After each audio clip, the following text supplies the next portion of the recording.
정상이야. 고마워요. 집 가서 연습하는 거 봐. 오늘 밤 12시 안에 내가 최대한 올려볼게. 아, 네. 이게 생각보다 저게 답답할 정도로 인코딩이 오래 걸려서 오늘 안으로 그래도 내가 퇴근하고 하도록 할게요. 최대한 당일에 올려줄 거야. 아, 네. 자, 속도와 가속도, 속력, 속도, 가속도. 속력이랑 속도에 대해 차이 배웠나요? 네, 속력이랑 속도의 차이. 방향성에 대해서 얘기를 할 때는 우리가 속도를 얘기를 하고 방향성이 없으면은 우리가 속력이라고 얘기한다라고 얘기한 게 1학년 수준이었을 거예요. 그럼 변이는? 변이요? 아직 안 배웠지. 네. 자, 다행스럽게도 우리는 이 변이라는 단어를 지금도 거의 사용하지는 않아요. 근데 위치 변화라고는 얘기를 하죠. 위치 변화해서 아까 얘기했던 그 수 직선. 네. 이거 또 그려야 되네. 아이 행복해.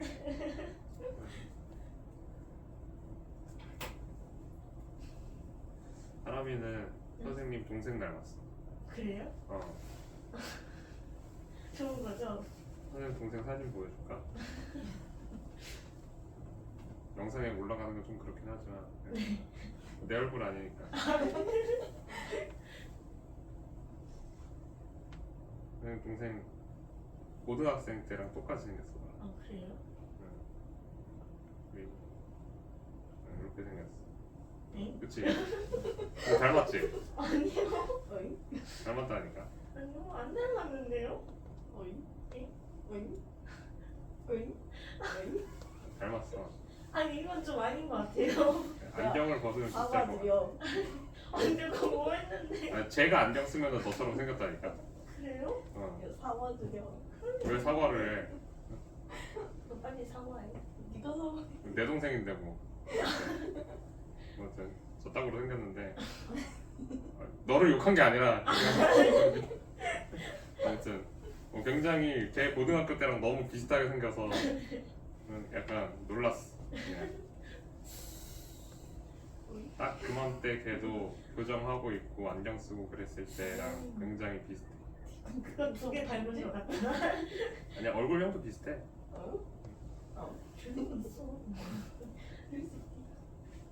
아무튼 정변할 거야. 자, 아무튼 그래서 요 위치 변화라고 얘기를 하는 게 뭐냐면은 x1, x2 이렇게 해봅시다. 우리가 1에서 2로 보통 이동을 했다라고 생각을 하겠죠. 그러면 1에서 2로 이동했으면 현이라 앞으로 갔니 뒤로 갔니?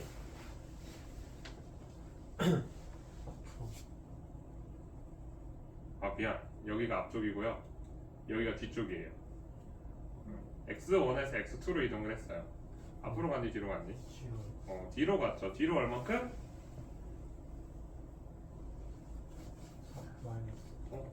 마이너스 4만큼. 근데 이렇게 얘기하면 틀렸어. 왜 틀렸냐면은 우리가 뒤쪽으로 갔어요 라고 얘기한 순간에 거기가 이제 플러스 방향이 된 거야. 그럼 뒤쪽으로 마이너스 4면은 어떻게 되겠어? 앞으로 플러스 4만큼 간 거가 됐기 때문에 안타깝게도 살짝 틀렸고요. 그냥 뒤로 4만큼 갔다 라고 얘기를 해주면 돼요. 왜 이거를 주의를 해야 되냐면 친구들이 이제 학교에서 내가 이거 막 쓸 거예요. 서술형 문제로 이런 게 나왔을 때 혹은 이제 수행평가에서 글을 쓸 때 플러스 마이너스랑 방향성을 같이 쓰면은 여기에서 문제가 생길 수 있어서 이런 거 좀 주의를 할 필요가 있어요. 아무튼 그래서 이제 속력이랑 속도 아까 전에 잠깐 설명을 했지만 자, 요 위치 변화가 지금 4만큼 변했다라고 했어. 얘를 1초 동안 4만큼 변하면 무엇이다? 4분의 미터라고 합시다. 단위를 4m/s 이렇게 나타낼 수가 있겠죠. 자, 지금 요거는 무엇이에요? 방향성을 내가 표현을 했어 안 했어? 아예 안 했어. 속력이 될 거고요. 우리가 뒤쪽을 지금 마이너스라고 하고 있으니까 마이너스 4m/s 이렇게 하면 얘가 속도가 되겠죠. 속력 속도 구하는 거 굉장히 간단해요. 자, 그럼 가속도는 무엇이냐? 물체의 속도가 시간에 따라 변하는 정도를 나타내는 물리량이다 라고 지금 쓰여 있지만 단위 시간 동안의 속도 변화량을 나타내 굉장히 복잡해. 그냥 이렇게 생각하지 말고 내가 1초, 1시간, 1분 동안 얼마나 속도가 많이 늘어나고 줄어드는지를 표현을 한 것을 우리가 가속도라고 생각을 하면 돼요. 일반적으로는 미터 퍼 세컨드 제곱 이게 왜 이래? 엄마 동차려. 내가 이제 나이를 먹어서 한 번씩 이래.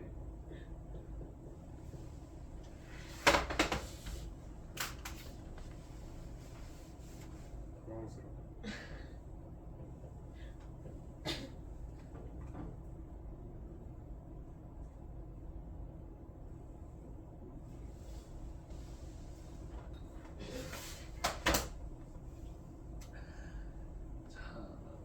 미터 퍼 세컨드 제곱 이러한 형태의 단위를 많이 사용을 하고요. 자, 걸린 시간분의 속도 변화, 걸린 시간분의 나중 속도 빼기 처음 속도 이런 식으로 우리가 조금 표현을 할 거예요. 이거 좀 지나서 수식은 이따가 얘기를 하고 가속도가 무엇인지만 조금 더 얘기를 합시다.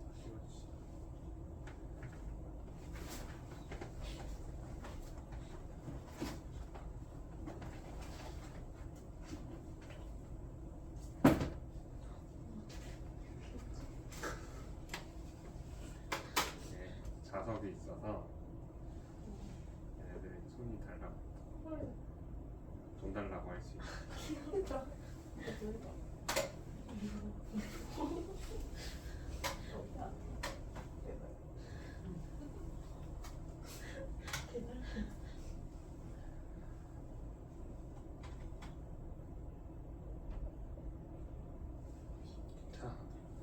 가속도의 방향을 우리가 나타낼 때는 속도 변화량의 방향을 우리가 나타낼 거고요. 그래서 내가 이것도 요렇게 써놓긴 했는데 그냥 간단하게 얘기해서 내가 속도의 방향을 오른쪽을 플러스로 놨으면 가속도도 오른쪽이 플러스인 거고 왼쪽을 플러스로 놨으면 왼쪽이 플러스다. 그냥 요렇게만 딱 생각을 합시다. 중요한 건 그 아래예요. 속도와 가속도의 방향이 같을 때와 다를 때를 구별을 잘 하셔야 돼요. 자, 선생님이 불쌍한 집게를 위로 던질 거예요. 위로 던지면은 얘가 점점 느려졌다가 점점 빨라지겠죠. 자, 얘한테 주어진 힘은 무엇이에요? 중력. 그러면 힘은 무엇이다? 어떠한 물체의 운동 상태나 모양을 바꾸는 원인이라고 했어. 그럼 얘가 갖게 된 가속도는 누가 만들어줬다? 중력이 만들어줬어. 얘 불쌍해 진짜. 다 뜯어졌어. 나이가 많아가지고. 자, 그러면 얘를 위로 땅 하고 던지는 동안에 얘가 처음에 속력은 방향이 위, 가속도는 중력이니까 아래. 그러면 서로 방향이 반대니까 속도가 어떻게 된다? 줄어든다. 그리고 점점 이제 빨라질 거예요. 자, 그럼 선생님이 그래프를 하나 그려볼게요. 아래쪽을 플러스라고 잡고서 속도 시간 그래프를 그리면 점점 속도가 어디에 가까워진다? 0에 가까워졌다가 점점 늘어나는 이러한 형태의 그래프를 우리가 그릴 수가 있겠죠. 자, 그래서 우리가 방향이 바뀌는 물체의 운동은 요거는 적어놔요. 방향이 바뀌는 운동은 항상 속도가 0인 시점이 있다. 요거를 잘 기억해 두셔야 돼요. 다 쓰시면은 보여드릴게요. 얘를 위로 던져서 보여줄게요. 맨날 던져줘. 얘만큼 던지기 좋은 애가.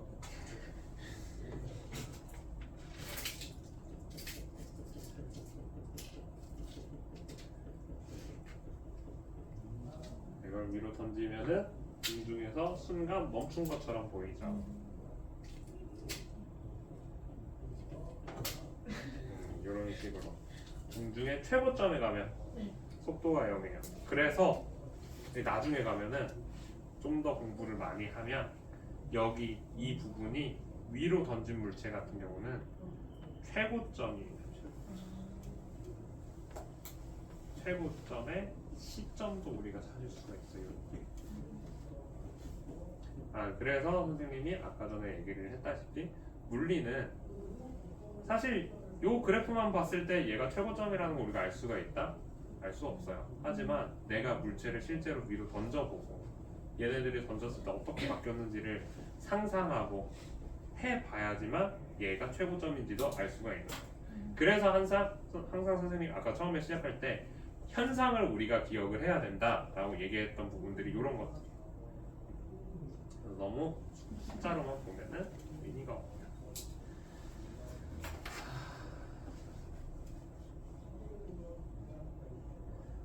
자, 가속도 구하는 법 해봅시다. 가속도는 속도 변화량을 시간으로 나눠서 우리가 구하게 돼요. 그래서 여기는 4초 동안 얘가 40m/s에서 60m/s로 바뀌었대요.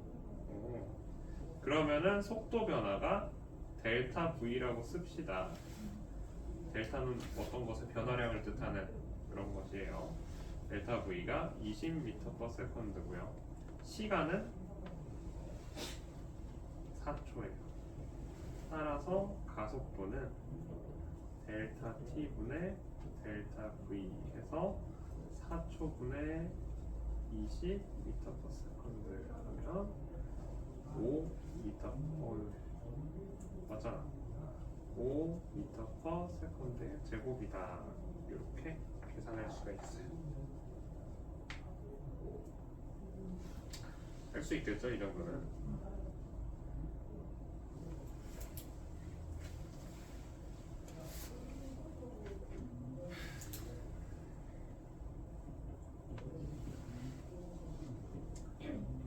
자, 난이도가 딱 요 정도만 나오면은 다들 잘 할 텐데.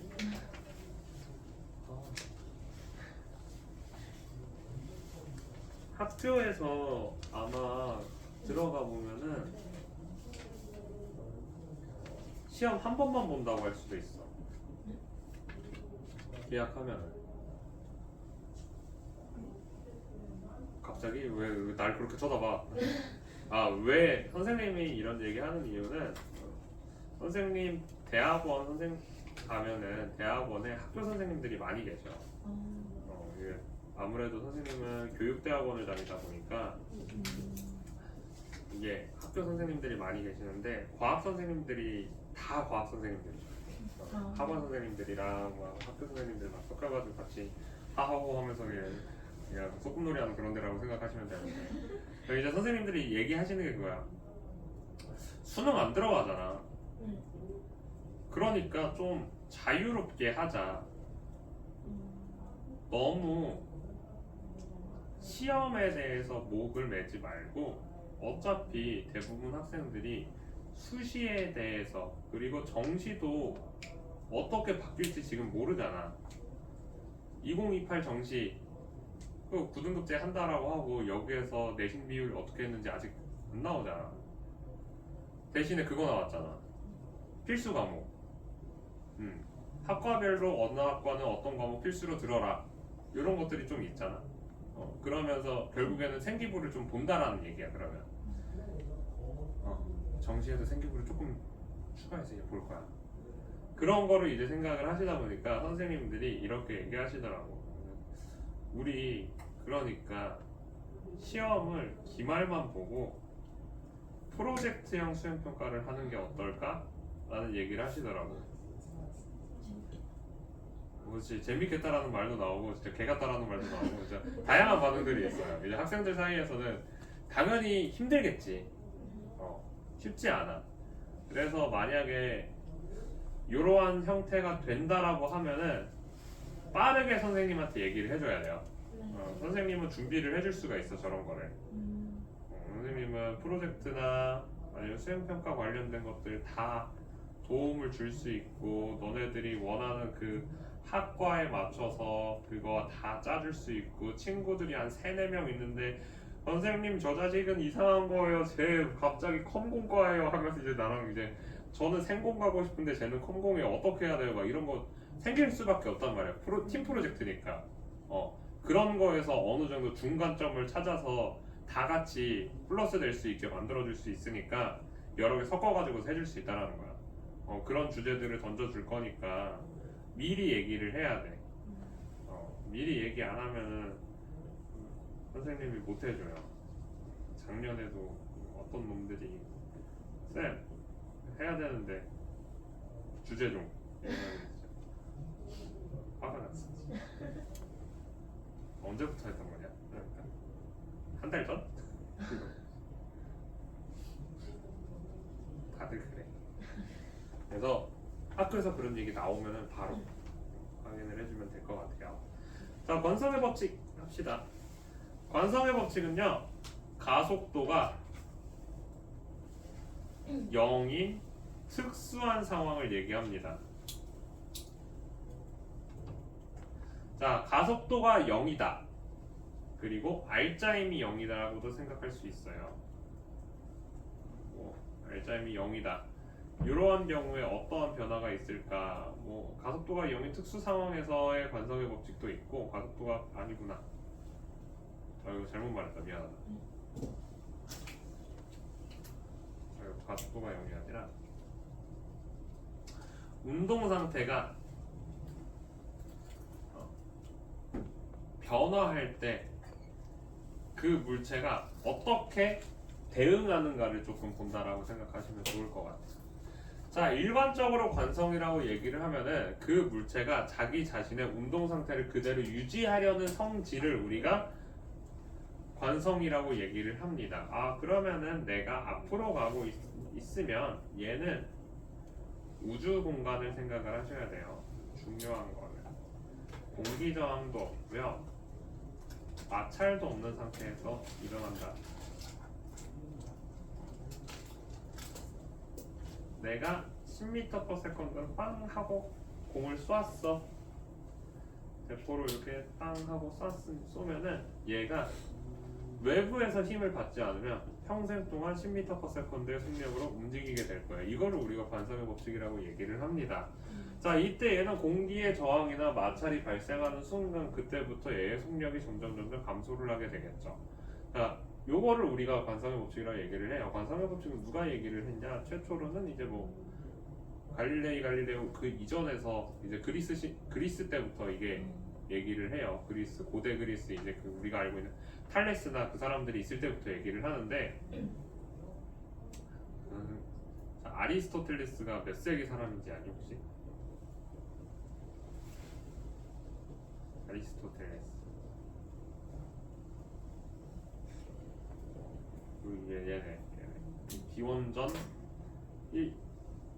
BC 100년 이렇게 된다라고 해요. 그러니까 우리가 알고 있는 예수님보다 오래된 사람들이야. 그때부터도 다들 알고 있던 상황이야. 자, 갈릴레오가 얘기를 해요. 자, 어떤 거? 갈릴레이의 사고 실험. 내가 물체를 굴리면은 이 물체는 어디로 간다? 나와 똑같은 높이로 얘가 항상 움직이게 된다. 이거는 진짜 굉장히 중요한 내용이야. 어디서 다시 사용을 할 거냐면 에너지 보존 법칙, 역학적 에너지 보존 법칙에서 얘를 다시 얘기를 할 거예요. 자, 그런데 갈릴레오는 여기에서 끝내질 않았어. 그렇다면은 얘를 완전히 평평한 땅으로 굴리면은 이 공은 어떻게 될까라고 생각을 해요. 그러면은 얘가 올라오질 못하니까 어떻게 돼? 평생 동안 굴러간다라는 거야. 즉 얘의 운동이 외부의 무언가에 영향을 받지 않는다면 평생 동안 지속될 것이다라는 관성의 법칙에 대해서 얘기를 해요. 자, 그러면은 이 뒤에서 나온 이 관성에 의한 현상들은 왜 이런 얘들이 발생을 하냐? 자, 버스가 갑자기 출발을 하면 승객이 뒤로 넘어진다 라고 써 있는데 요거는 너무 단순화시켜서 설명을 한 거야. 버스예요. 상자가 아니야. 버스에 사람이 타 있어. 근데 이 버스가, 자, 선생님이 여기 빨간색으로 버스랑 발이랑 닿아 있는 부분을 표시를 할게요. 자, 이 버스를 앞으로 움직였어. 이거 잘못 버스를 앞으로 움직였어요. 앞으로 움직이는 순간 발이 붙어 있었으니까 내 발도 어떻게 돼? 딸려가겠지. 이렇게 되는 거야. 그리고 뭔가 많이 이상하지만 사람이 실제로 이렇게 될 수 있을까? 없지. 무게중심이 어디 있어 지금? 몸통 쪽에 있죠. 그리고 우리 배웠던 거. 발은 여기, 무게중심은 여기. 그러면 아래쪽으로 중력을 받으니까 난 어떻게 된다? 뒤로 넘어진다라는 거. 이제 반대로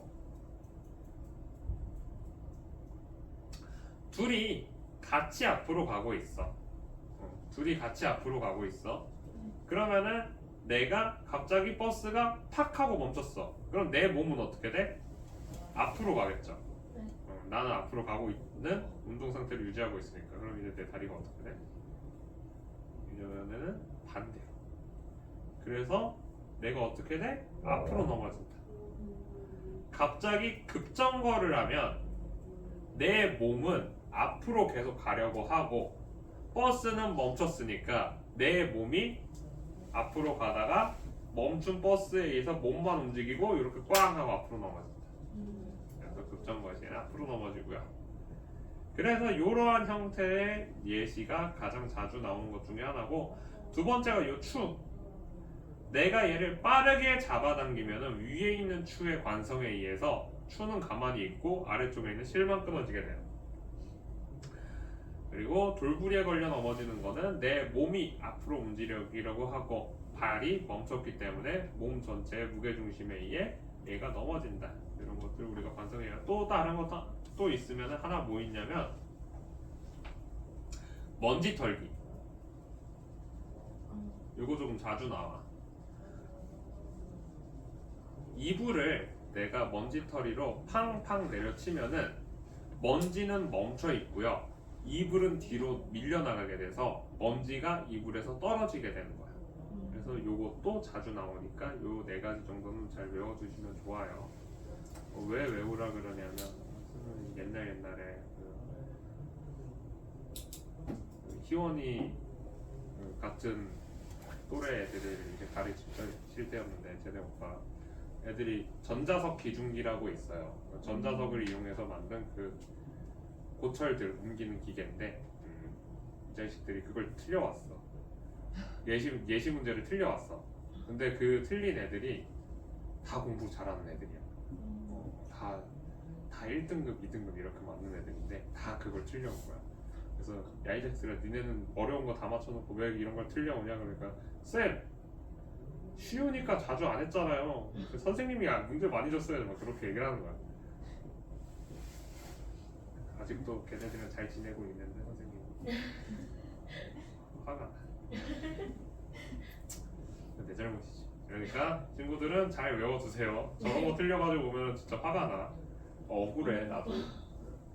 어려운 거 잘 맞추게 해줄 테니까 쉬운 거는 스스로 잘 하도록. 자, 관성의 법칙. 그래서 뉴턴의 운동 제1법칙이라고 얘기를 하고요. 알짜임이 0이면 정지해 있던 물체는 계속 정지해 있고 운동하던 물체는 계속 등속도 운동을 한다라고 얘기하는 뉴턴의 운동 법칙 중에 가장 첫 번째 법칙이에요. 자, 뉴턴은 운동의 제1법칙을 먼저 설명을 하고 이 법칙을 설명을 했는데 가속도의 법칙을 우리가 이 법칙이라고 얘기를 합니다. 운동 제2법칙이에요, 얘가. 그런데 선생님이 1법칙을 설명을 할 때 1법칙은 가속도가 0인 특수한 상태다 이 얘기를 잠깐 했었어. 그 얘기가 왜 나오냐면은 관성의 법칙 같은 경우는 자기 자신의 운동 상태를 유지하는 성질이라고 얘기를 했기 때문에 운동 상태의 변화가 없어야 돼요 원래.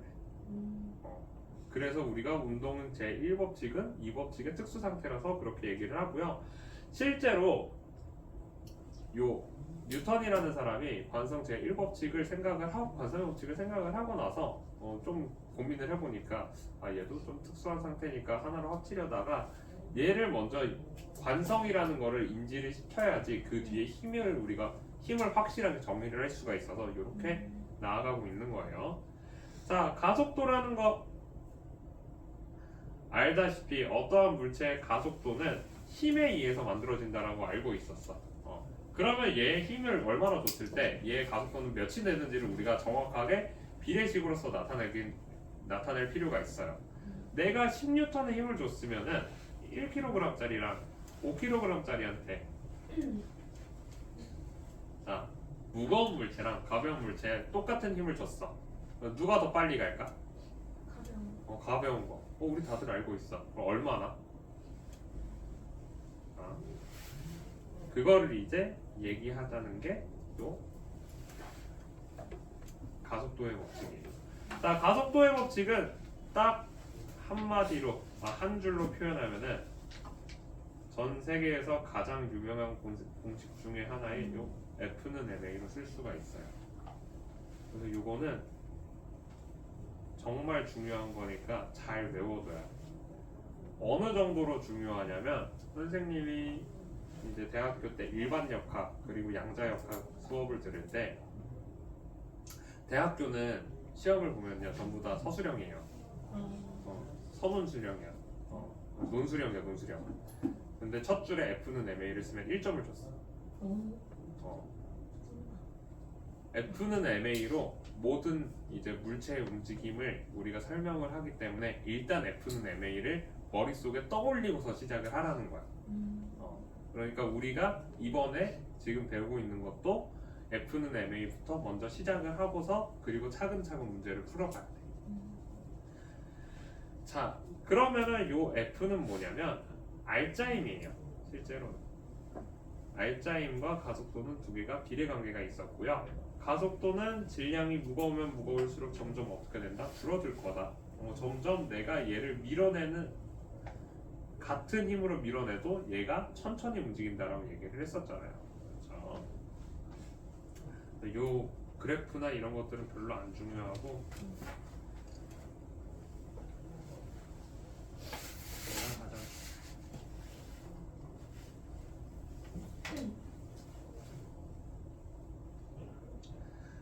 자, 이 물체는 어디로 움직일까요?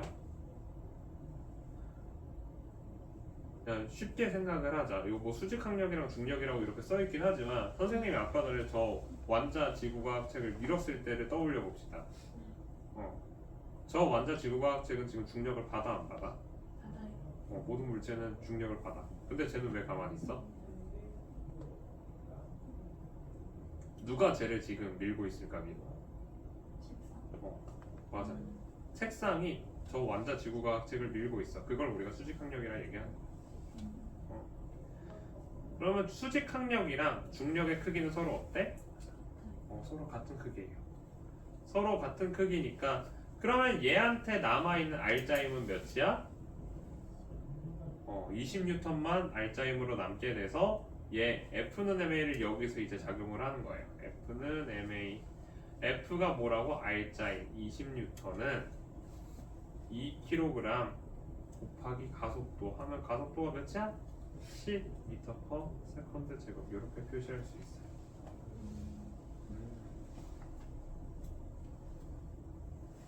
어렵지 않죠? 여기까지는 할만해. 이게 무슨 색깔을 써야지 잘 보일지 잘 모르겠어. 보라색은 약간 쌀 것 같은데 맨날 파란색으로 하긴 하는데 다른 색깔로 하고 싶으면 그렇게 얘기했대요. 잘 안 보이면 얘기해. 쉽지? 잘 할 수 있어요 다들. 자, 여기는 선생님이 좀 하고 넘어갈게요.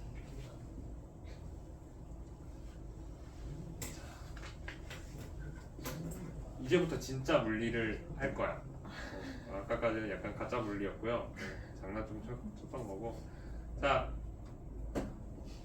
그래도 어렵게 생각할 필요가 없어요. 자, 왜 그러냐? 자, 얘를 우리가 문자로 다 써 있으니까 너무 무섭잖아. 선생님이 얘를 쉽게 바꿔줄게. 2kg짜리 물체랑 3kg짜리 물체예요. 얘를 10N으로 밀었대. 현이라, 이 10N의 힘은 어떠한 물체에 작용할까? 2kg짜리 물체랑 3kg짜리 물체 모두에 작용할까? 아니면 2kg한테만 작용할까? 모두. 그러면은 이 2kg, 3kg한테 작용하는 R자임이 몇이다? 10. 질량은 몇이다? 질량. F는 MA에서 질량이 몇일까? 20N이 누구한테 작용한다고? 모두 작용한다. 그럼 질량을 5kg으로 쓰면 돼. 그리고 가속도는 그러면 2가 돼. 자, 이제 여기서 R자임 구하기를 할 거야. 요거는 난이도가 조금 올라가. 네, 무서운 거니까 빨간색으로 쓸게요. R자임 구하기. 자, R자임이 무엇이다? 어떠한 물체가 받게 된 얘의 운동 상태를 나타내는 힘이라고 얘기를 했어요. 그렇죠? 운동 상태의 변화.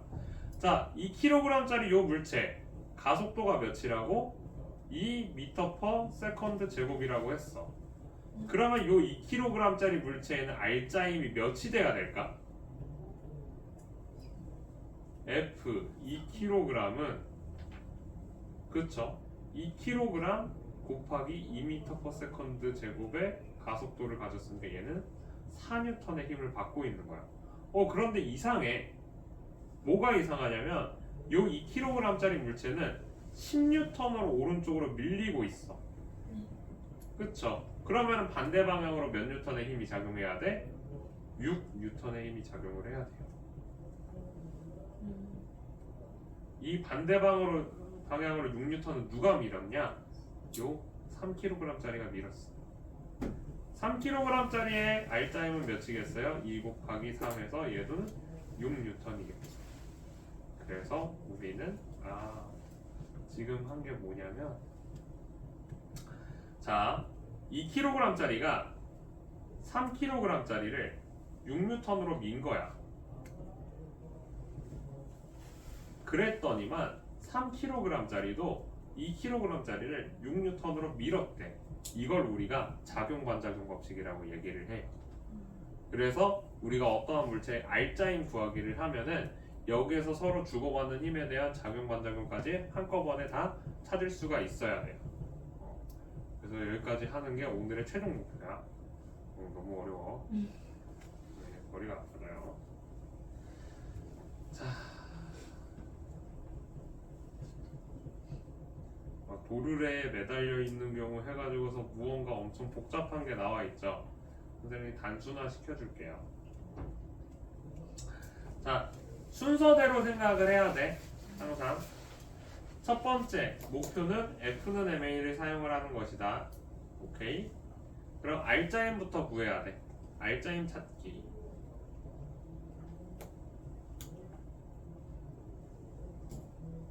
예.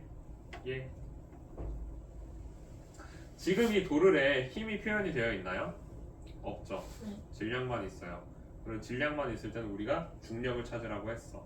중력 가속도를 10이라고 한다면은 얘는 아래로 20N, A는 아래로 20N, B는 아래로 30N으로 잡아당기게 돼요.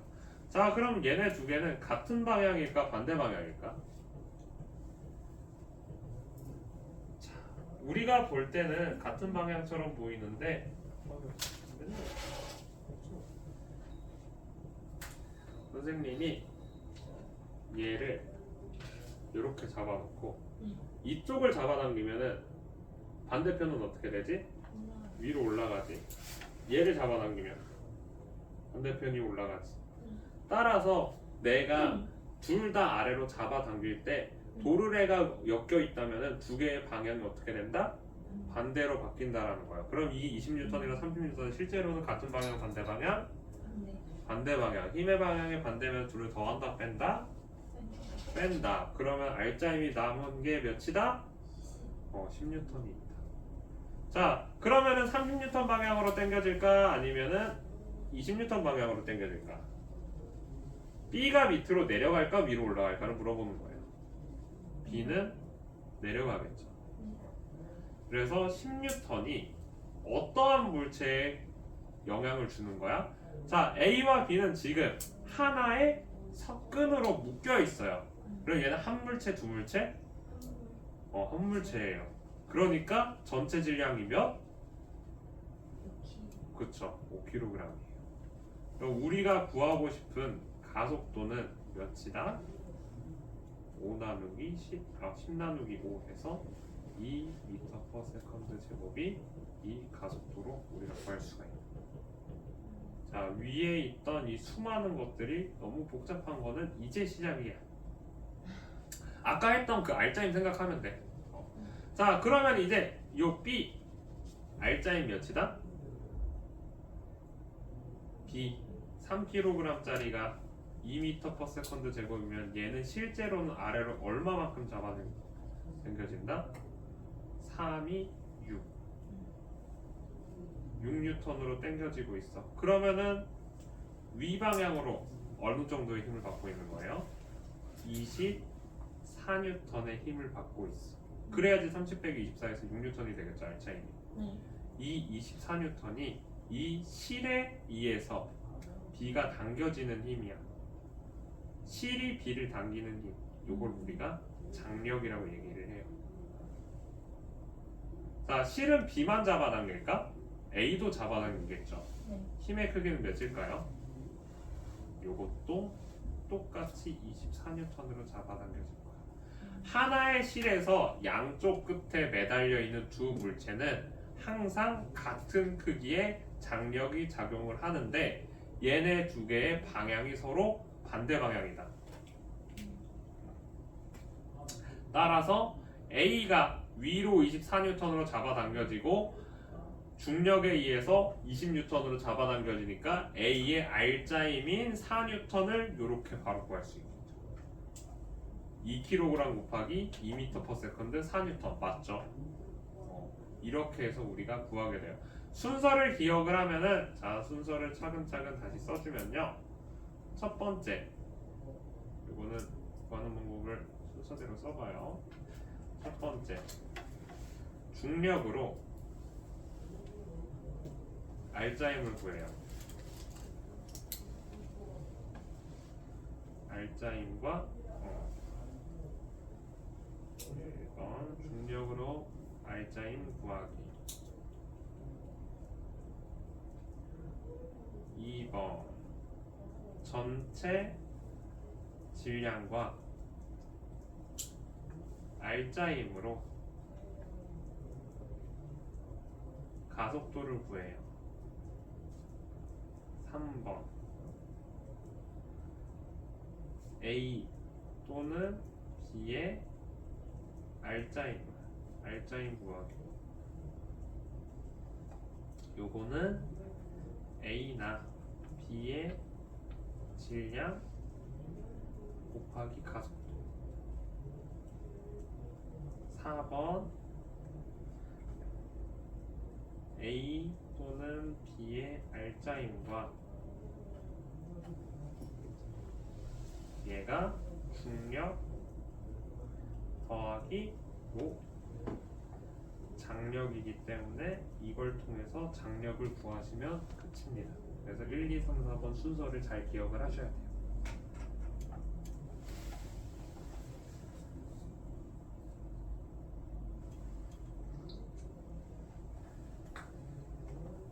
오늘 배우는 게 많지만 모든 걸 다 기억할 필요는 없어요.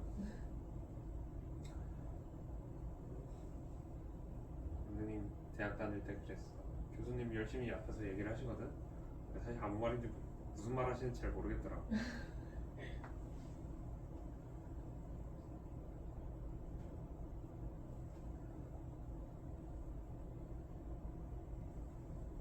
다 적었죠? 현일이 잘 적었니? 필기를 하셔야 돼요. 집에 가서 영상 보고서 써도 돼.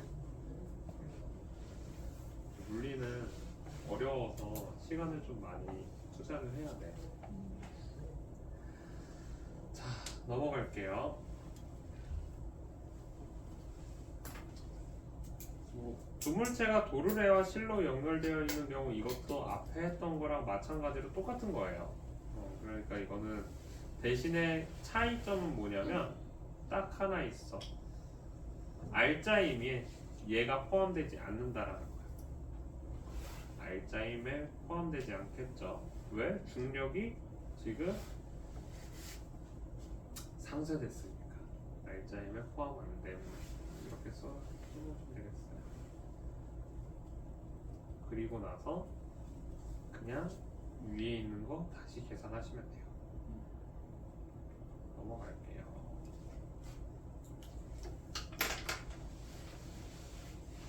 요거 4번 한번 풀어보세요. 개념학습 문제. 아니다, 그거 풀지 말고 요거 33페이지에 있는 이거 1, 2, 3, 4, 5번 풀어봐야지.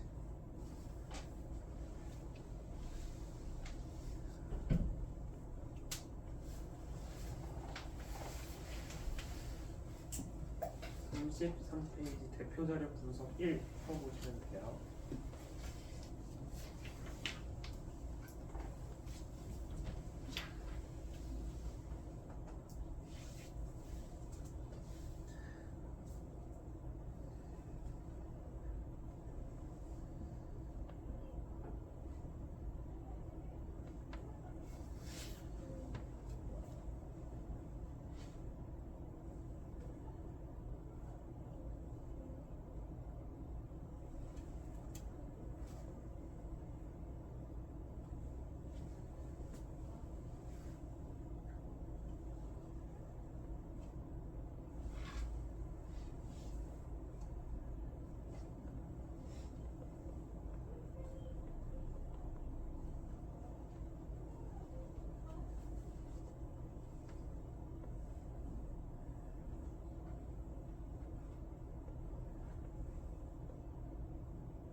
풀 수가 없구만 연일이.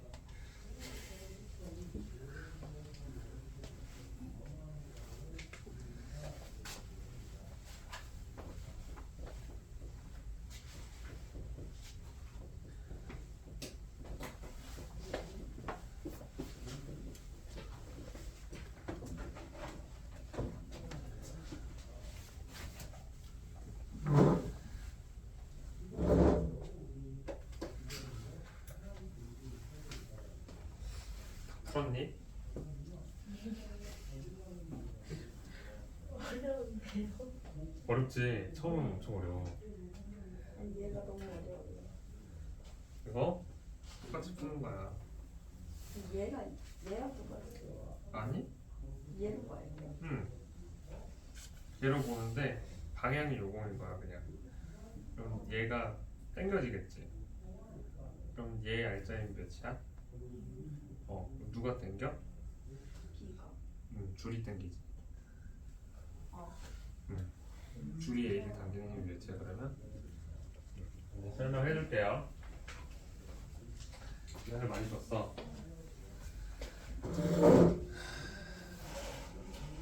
자, 가는 다들 선생님이 아까 설명을 했던 거라서 얼추 했을 거야.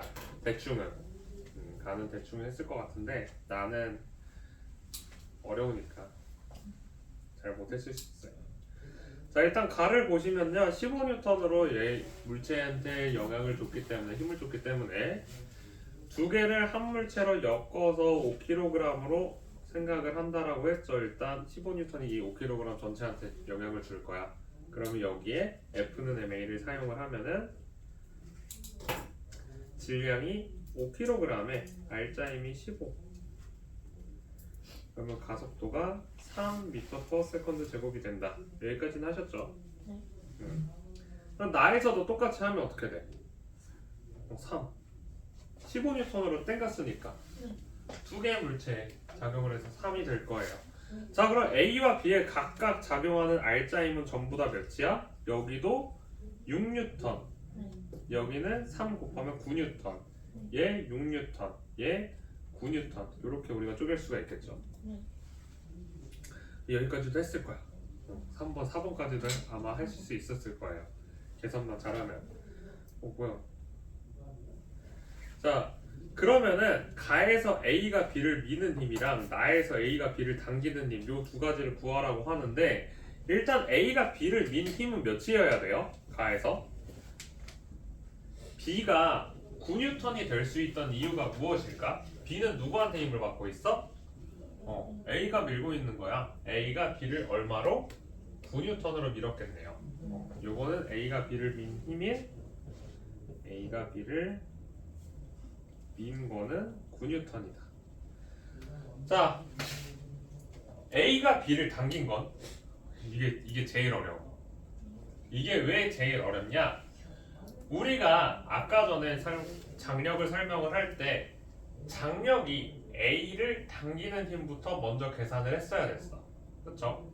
요 실이 A를 몇 뉴턴으로 당길까? 6뉴턴으로 당긴다라고 해요. 자, 실이 A를 6뉴턴으로 당기면 이 장력은 어디에도 작용을 한다고? B에도 작용을 한다고. 그러면은 B에도 6뉴턴으로 당겨질 거야. 즉 A는 B를 몇 뉴턴으로 당겼다? 6뉴턴으로 당겼다 라고 이렇게 설명할 수가 있겠네요. 그래서 여기 보시면 9뉴턴, 6뉴턴으로 이렇게 쓸 수가 있어요. 근데 이게 어렵죠. 힘들어. 넘어갈게요. 뒤에 것까지는 하진 않았어요.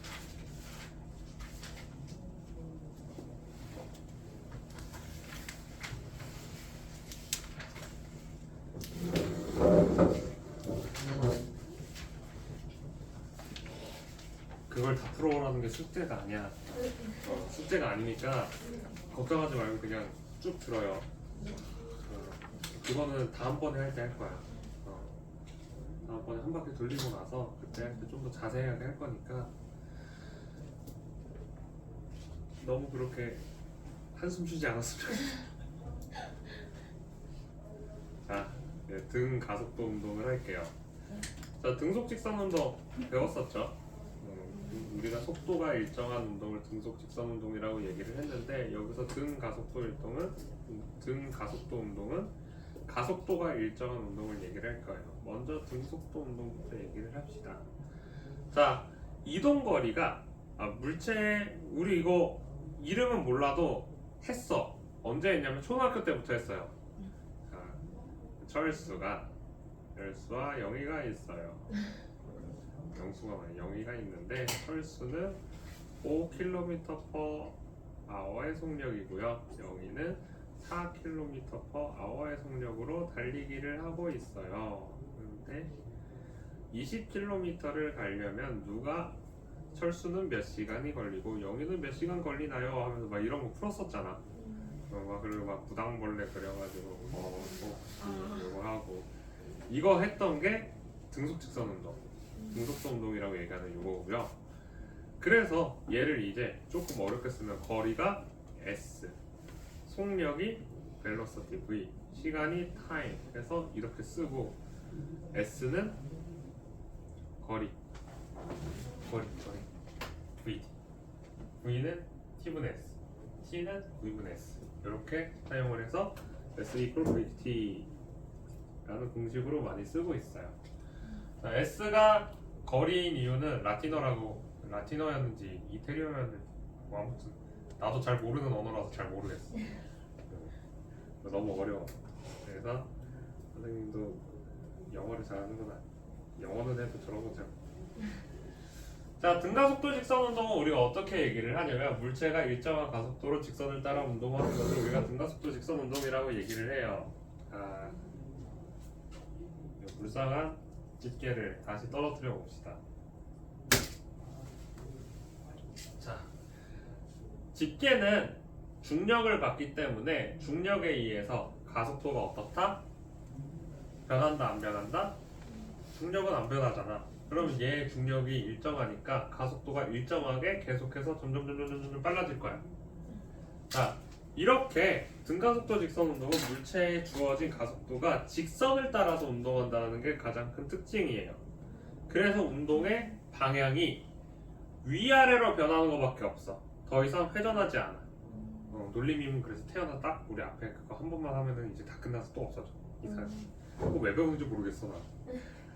자, 그래서 물체에 작용하는 알짜임이 일정하면은 물체의 가속도가 일정하므로 등가속도 운동을 한다고 그냥 알짜임이 일정한 운동이다 라고 생각해 주시면 될 것 같아요. 자, 그리고 알짜임만 일정하면 안 되고 실제로는 선생님이 이 안에 뭐 넣어놨어? 차키를 넣어놨어. 자, 얘가 선생님이 이거를 밀다가 차키가 이렇게 팍 하고 빠졌어. 똑같은 힘으로 계속 밀었는데 그럼 차키가 들어있을 때랑 차키가 빠졌을 때랑 가속도가 같을까? 달라지겠죠. 그래서 알짜임이 일정하고 질량도 일정한 운동이 우리가 얘기하는 등가속도 직선 운동이에요. 등가속도 직선 운동의 예시에 대해서 선생님이 물어볼게. 자동차가 같은 힘으로 계속해서 움직이고 있어. 자동차의 엔진. 그럼 얘 등가속도 직선 운동일까? 아니야. 왜? 같은 질량이 아니기 때문이야. 뭔가 이상하지. 자동차의 질량이 왜 줄어들었을까? 엔진에서 연료를 계속 사용하기 때문에 질량이 줄어들어. 그래서 학교 선생님이 그거 가지고서 문제를 냈는데 너네가 그걸 선택을 했어. 근데 학교 선생님이 등가속도 직선 운동이 맞대. 그럼 가가지고 선생님은 그 자동차가 연료도 안 쓰나 보죠 하고 이제 놀리면 돼. 그러면 선생님 얼굴이 시뻘개지셔가지고 이제 모든 답을 동그라미로 바꿔주실 거야. 자, 알짜임의 방향이랑 속도 변화, 이건 아까 전에 얘기했던 거겠죠. 운동 방향이랑 같은 방향으로 알짜임이 작용을 한다. 그럼 점점 빨라질 거고 반대 방향으로 작용을 한다. 얘가 느려질 거죠. 자, 그리고 이런 거 해서 얘가 난이도가 높아요.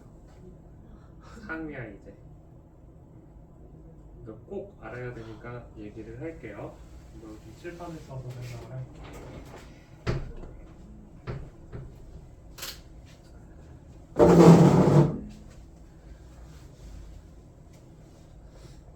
선생님은 수학을 좋아할 것 같아요? 안 좋아할 것 같아요? 안 좋아해요. 아주 똑똑해. 근데 수학을 그렇게까지 좋아하진 않아요. 정확히 얘기하면 숫자 계산하는 걸 별로 안 좋아해요. 수식이나 그런 거는 상관이 없는데 숫자를 계산하는 게 너무 어려워. 숫자가 약간 나랑 안 맞아. 그래서 돈 계산도 잘 못하고 다 잘 못해. 숫자랑 그냥 막 숫자가 커지고 막 늘어나네, 줄어들고 줄어들었네, 이런 느낌이야.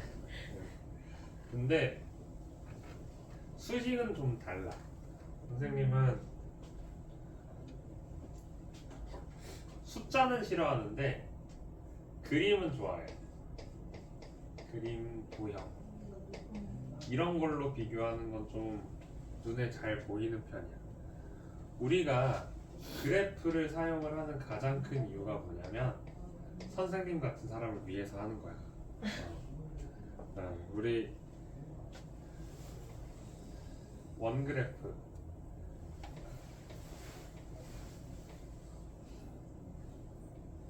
어떤 그래프냐면은 해수 그만큼이 담수, 그 와중에 요게 육상에 있는 육수라고 합시다. 그럼 우리 이거 딱 보자마자 육지에는 물이 정말 적구나 라는 걸 알 수가 있잖아.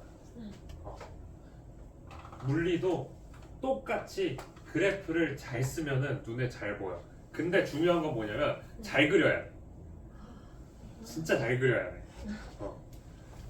자, 그리고 물리에서 그래프를 볼 때 제일 먼저 해야 되는 게 뭐냐면 X축이랑 Y축에 뭐라고 써있는지 잘 보셔야 돼요. 일단 X축은 대부분이 우리가 운동할 때는 다 시간이야. 그런데 등가속도 운동 같은 경우는 가속도일 때도 있고요, 속력일 때도 있고, 위치일 때도 있을 거예요. 다양한 그래프 중에서 그 중에 가장 많이 쓰이는 그래프는 요 VT 그래프를 제일 많이 쓸 거예요. 자, AT 그래프 가속도가 일정합니다. 의미가 있니 그래프가? 그냥 A 이퀄 5 그냥 이렇게 쓰는 게 더 편하지. 그래프 누가 그려? 위치 시간 그래프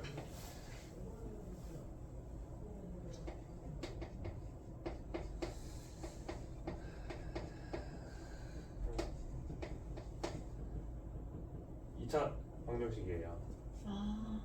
2차식이에요. 2차식 쓰겠니? 아니요. 너무 힘들잖아. 벌써부터 보기만 해도 이거를 내가 어떻게 쓰지? 하지만 여기는 1차식이야. 1차식 1차식이면은 우리가 뭘 할 수가 있냐면 면적을 구할 수가 있어. 처음 시작점의 속력을 V0라고 합시다. 얘의 기울기는 가속도예요. 그러면 요만큼 t 곱하기 a 하면은 증가한 높이가 나오겠죠. 이걸 우리가 속도 변화량이라고 쓸 수 있겠네. 자, 그러면 여기서부터 여기까지 높이 알고, 여기서부터 여기까지의 높이 밑면도 아니까 2분의 1 at제곱 이렇게 쓸 수 있죠. 여기 아래는 t 곱하기 v0t.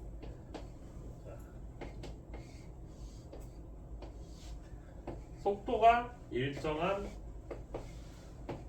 등속 직선 운동이에요. s는 vt라고 얘기했었죠. 이동 거리는 속도 곱하기 시간. v 곱하기 t 여기네. 그래프 아래의 이 넓이가 그래서 어떠한 물체가 이동한 이동거리가 돼. 이동거리가 돼서 여기는 두 개 다 더하면 S 이퀄 2분의 1 AT 제곱 플러스 V0T 이렇게 구할 수가 있어요. 그래서 여기에 나와 있는 2번 공식은 이렇게 구해진 거야. 자, 그럼 3번 공식은 1번 공식은 뭐냐면 여기 이거죠.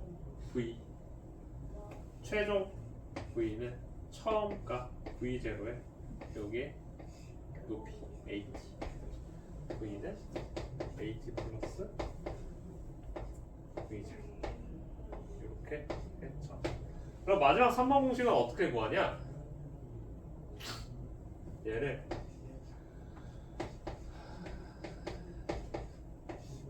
이 형태로 바꿉니다. 그렇게 해서 대입을 하는 거예요.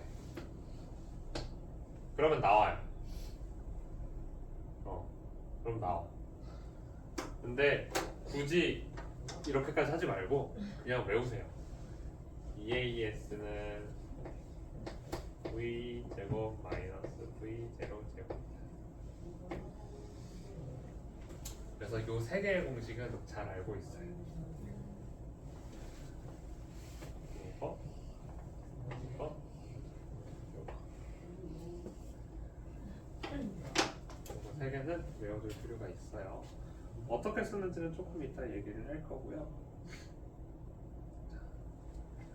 등가속도 직선 운동 그래프 분석 요거는 여기 부분만 조금 신경을 쓰자. 얘 같은 경우는 어차피 변화하는 게 없기 때문에 뭐 요 기울기가 가속도라는 거 알면은 기울기가 가파르면 가속도가 크다. 뭐 기울기가 느리냐? 뭐 낮아지면은 가속도가 작다. 요거 정도는 분석할 수 있겠죠. 하지만 위치 시간 그래프 같은 경우는 좀 달라. 왜 그러냐면은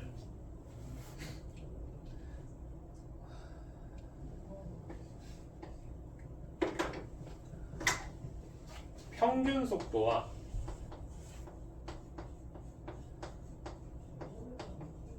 순간 속도를 조금 나눠서 생각을 해야 돼.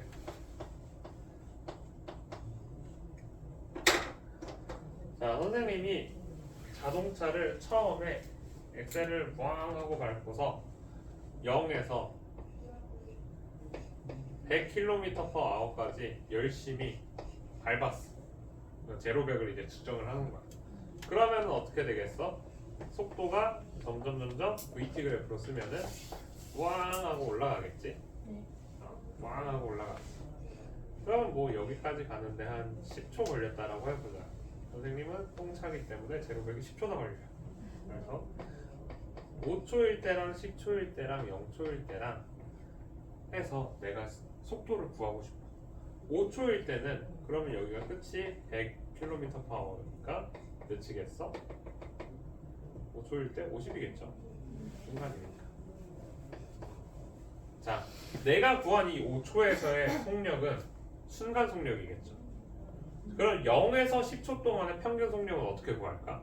우리 평균 구하는 법. 평균 어떻게 구해요?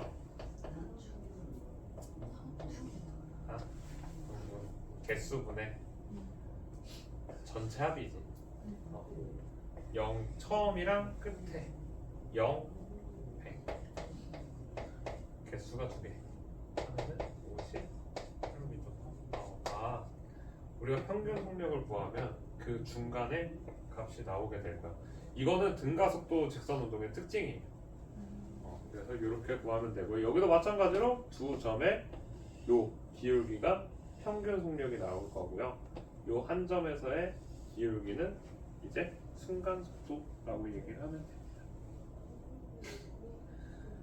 시간이 얼마 없어서 아마 오늘 여기까지만 하면 끝날 것 같아요. 다음 주 있을 것 같은데 이걸 설명을 하고 해야죠.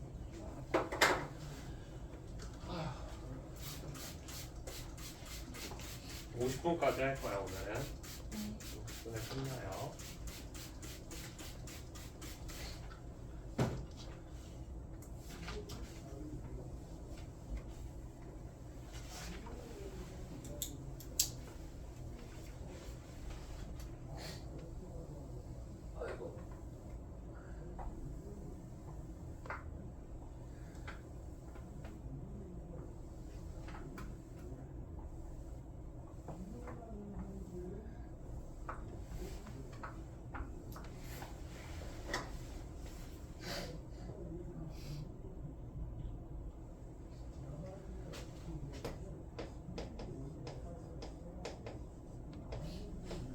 가속도가 0보다 작을 때가 정말 중요해요. 자, 일단은 VT 그래프만 신경을 씁시다. 아까 전에 뭐 AT 그래프는 아무런 의미 없다 그랬으니까. 자, 가속도가 0보다 작다라는 얘기는 얘가 내가 앞으로 가고 있으면 반대 방향으로 힘을 받고 있다라는 얘기죠. 그럼 얘가 반대 방향으로 힘을 받으니까 속도가 점점 줄어들어서 이러한 형태의 그래프가 나올 거야. 아까 전에 선생님이 설명했던 물체를 위로 던졌을 때의 그래프랑 똑같이 생겼지. 자, 근데 이거는 물체를 위로 던졌을 때뿐만이 아니라 내가 얘를 빵 하고 쏘아 올려서 여기에서 위로 굴릴 때도 똑같은 현상이 일어날 거야. 대신에 가속도가 우리가 알고 있는 그 중력이랑 다를 뿐이야. 걔보다는 조금 더 작은 값을 갖겠죠. 빗면 가속도라고 얘기하는 그런 값을 갖게 될 텐데 얘가 굴러서 올라갔어. 어디까지 올라갈까? 어떤 최고점까지 올라가게 될 거예요. 올라가는 동안 점점 속력이 느려져서 여기서 속력이 0이 되겠죠. 자, 그 지점이 어디야? 시간으로 보면 이 지점이 되겠죠. 그렇지. 아까 전에 얘기했던 최고점이 되는 지점, 여기 운동 방향이 바뀌는 순간이라고 얘기하는 지점이 0인 지점이 될 거고요. 얘는 점점 다시 어떻게 되겠어? 빨라질 거야. 자, 근데 선생님이 신기한 거 하나를 얘기해주면은 내가 여기에서 위로 이렇게 던져서 이렇게 떨어지는 걸 한번 생각을 해보자. 그러면은 요 지점에서 여기서 여기까지 올라가는 시간이랑 여기서부터 여기까지 내려가는 시간이 있을 거 아니에요. 그쵸? 1번이랑 2번의 시간이 같을까 다를까? 같은 시간이 걸려. 왜? 가속도가 같잖아. 자, 한번 생각을 해봅시다. 여기의 높이를 h라고 할게요. 자, h라는 높이로 가속도를 a로 움직일 거야. 그러면은 EAS가 되지. 가속도 a 그리고 꼭대기에서 속력이면 0이 되겠죠. 그러면 S는 2분의 1 A T 제곱 V0 V0 T를 쓸 필요가 없어. 왜? 이 V0가 몇이니까? 0이니까. 여기서 이렇게 떨어가. 그러면은 A가 똑같고 하면은 ES AT 제곱 시간이 얘가 똑같아지네. 같은 시간이 걸려야 돼. 시간이 같아. 가속도 곱하기 시간은 속도라고 했잖아. 속도 변화. 시간이 같으니까 속도 변화도 같아서 얘네들의 높이가 같으면 같은 속력이 돼야 돼. 여기서 선생님이 열심히 막 수시 쓴 거 다 필요 없어. 다 신경 쓰지 말고 그냥 얘도 올라갈 때랑 내려갈 때 같은 높이에 있으면 속력이 어떻게 돼야 된다? 같아야 된다. 얘도 올라갈 때랑 내려갈 때 같은 높이에 있으면 속력이 어떻게 된다? 같아야 된다라는 것만 잘 기억을 하면 돼. 자, 요 그래프를 보면 알 수가 있어. 어떻게? 이 지점에서 t만큼 떨어져 있을 때, 마이너스 t만큼 떨어졌을 때랑 t만큼 떨어졌을 때 그래프의 높이가 어때? 크기가 서로 같아. 그래서 이걸 보고서도 알 수가 있다. 그래서 선생님이 얘기하는 게 이거예요. 내가 수식으로 이걸 다 풀 수가 있지만 그래프를 보고서 저기에서 눈치를 챌 수가 있다는 거야. 그래서 우리가 그래프를 보는 게 뭐야? 선생님처럼 수학 잘 못하는 사람들한테 오히려 큰 힌트가 될 수 있으니까 내가 문제를 풀다가 무언가가 잘 안 보여. 그러면 VT 그래프를 한번 그려보시는 게 도움이 많이 되실 거예요. 자, 등가속도 직선 운동의 평균 속도는 아까 전에 평균 속도 구하는 방법 알려드렸고요. 이 평균 속도를 사용하는 예시를 한번 알려드릴게요. 아마 뒤에도 문제가 몇 개 나올 거라서 뒤에 있나?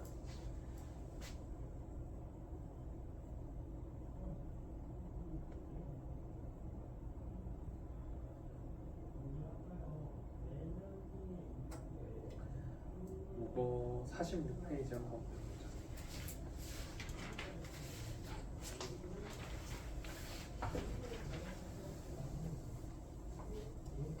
굳이 평면 속도를 쓰는 이유를 얘기를 할게요.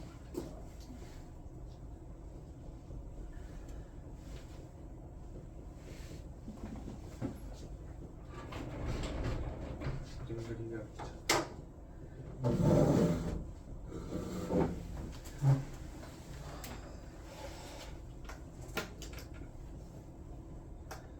자, 문제를 잘 읽어야 돼.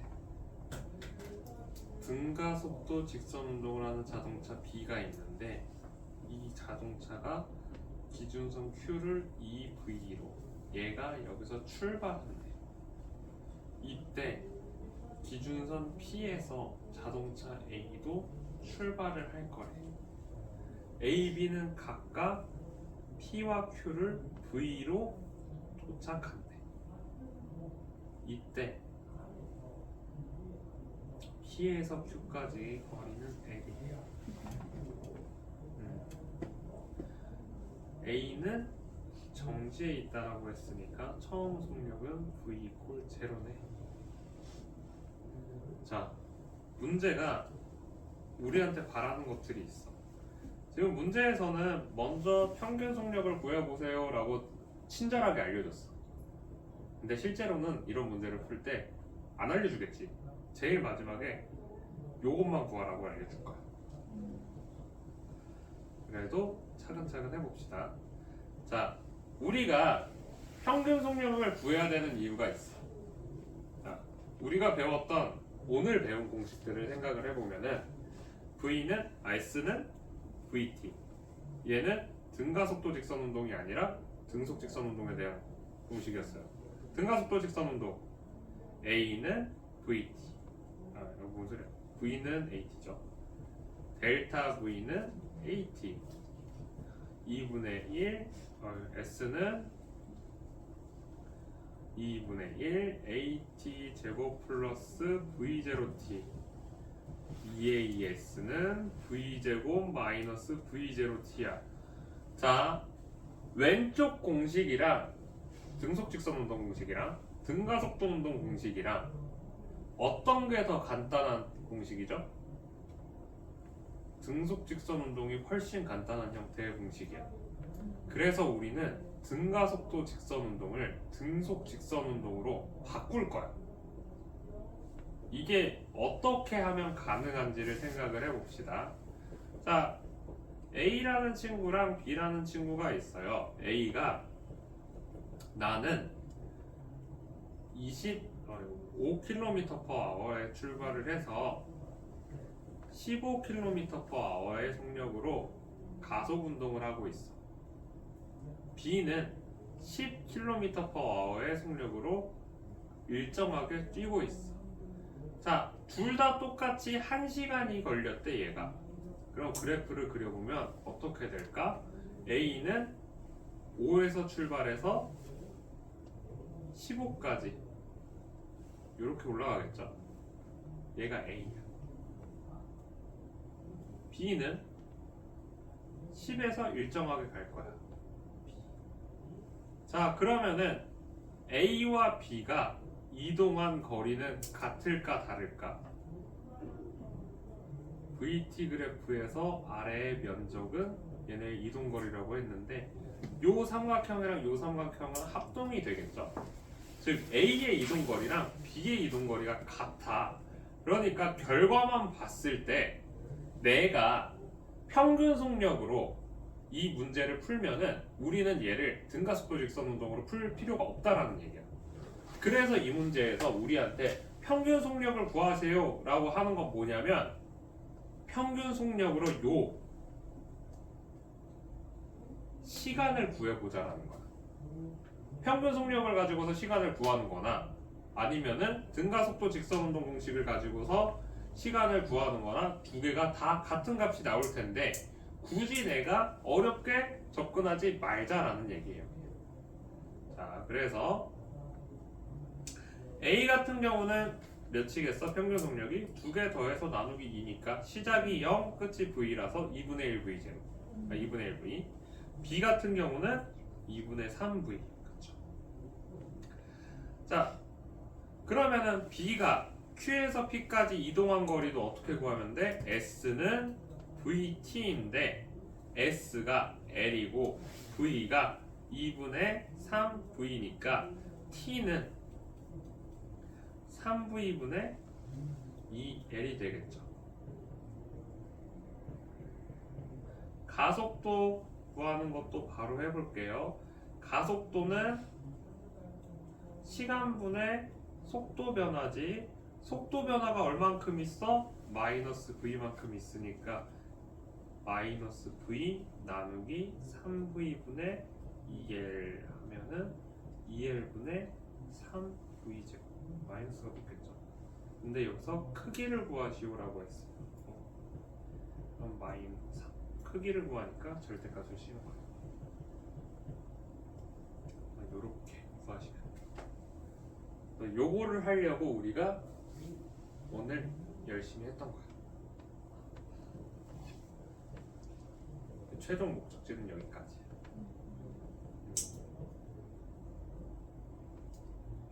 아유 어려워. 요 근데 이거는 원래 고3 수능 보는 애들도 좀 많이 연습을 해서 푸는 문제예요. 옛날에도 이거 수능 보는 애들도 원래 많이 연습하고 그리고 나서 마지막에 하는 거니까 오늘 잘 이해가 안 가도 그냥 평균 속력을 왜 써야 되는구나, 평균 속력을 쓰면 어떤 장점이 있구나 라는 걸 알면 돼요. 실제로 이거 평균 속력 안 쓰고도 풀 수가 있어요. S 이퀄 2분의 1 AT 제곱 플러스 V0T 놓고요. 여기 있지, 요거 집어넣는 거야 그냥. 그럼 집어넣으면 이제 머리가 아파져. 가속도가 몇이지? 몰라. V0, V0는 2V야. 2VT. 그러면 이제 안 나와. 왜? 식이 하나고 미지수가 2개가 됐기 때문에. 그럼 이제 얘를 어떻게 푸냐? EAS 이퀄 V0 마이너스 V0 제곱으로 풀려요. 2 곱하기 이동거리, 가속도 몰라, 이동거리 L V 제곱 나중 속도 제곱 V 제곱 마이너스 4V 제곱 해서 A 값을 다시 구하면은 이렇게도 풀려요. 그래서 둘 중에 편한 방식으로 우리가 문제를 푸는데, 선생님은 보통 문제를 보다 보면은 시간을 물어보는 이런 것들이 나오기 때문에 첫 번째 방식으로 많이 푸는 편이에요. 그래서 오늘은 여기까지. 그래서 10분 쉬었다가 지구과학을 하려니까 나머지 친구들은 물리 만드는 친구들은 이제 가시면 되고요.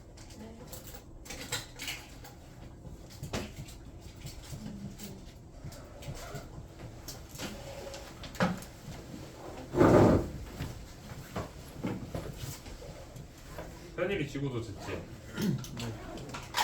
지구는 책이 있어.